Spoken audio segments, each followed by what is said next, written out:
we've had Sam Walker do some work out at the club in 2025 to help us build our culture and leadership capabilities. And for those not familiar with Sam, he's worked with the LA Rams when they won the NFL Super Bowl, among a range of other professional sporting organisations as a leadership consultant. And he published a book called The Captain's Class, which pretty much is the Bible of the attributes that make the most of effective leaders in the most dominant sporting teams across all the sports, across all of history.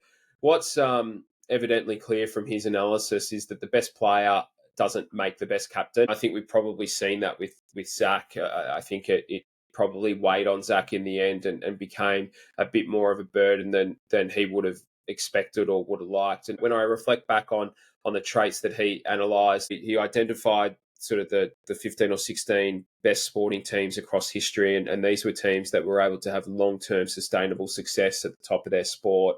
And the traits that their captains had in common were doggedness, a willingness to do the thankless jobs in the shadow. He refers to the term as the water carrier. So, no job being too small, a real practical communicator.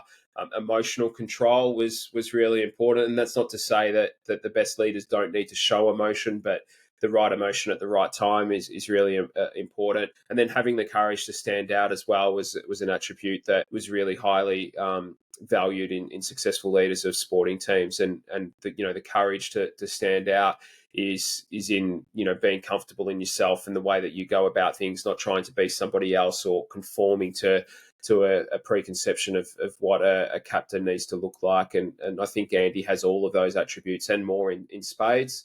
I think his teammates really respect him. Our young players look up to him. He's got his own game under control, and people will argue about Andy as a footballer and what he does or doesn't do, but that matters very little to how Andy and his coaches see his contribution in his game. And you want someone who is going to go to the game every week confident that they're going to be able to play their best football, at the same time being able to absorb that for 22 teammates and being able to bring them along. And he's not obsessed necessarily with being the best player that he can be. He's obsessed with Essendon being the best club it can be. And I think that's going to hold him in really good position to be a really good captain of our footy club.